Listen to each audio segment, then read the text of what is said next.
Eh bien, nous voilà au Parlement européen à Strasbourg, où tous les députés se retrouvent. Ça va être la première session.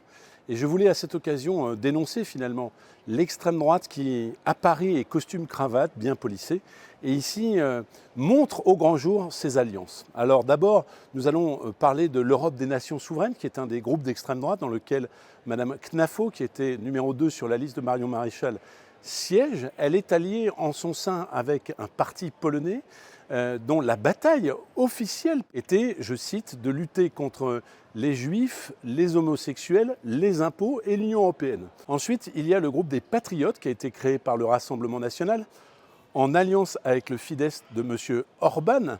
Et dans ce groupe, les Patriotes, il y a notamment un vice-président qui est un Italien fanatique de Mussolini et qui considère que les féminicides sont finalement une invention de la pensée politique moderne. Enfin, le troisième groupe d'extrême droite au Parlement européen s'appelle ECR. C'est le groupe dans lequel Mme Marion Maréchal a décidé de siéger, le groupe fondé finalement par Mme Meloni et dont on connaît les positions très claires, qui sont bien sûr contre l'avortement, qui ont supprimé le salaire minimum en Italie. Eh bien, ces trois groupes qui finalement exposent une pensée antidémocratique, contraire à l'état de droit, contraire aux droits civiques, nous allons, nous, les groupes démocratiques, le groupe socialiste au Parlement européen, constituer ce qu'on appelle un cordon sanitaire autour de ces trois groupes pour qu'ils n'accèdent pas à des responsabilités.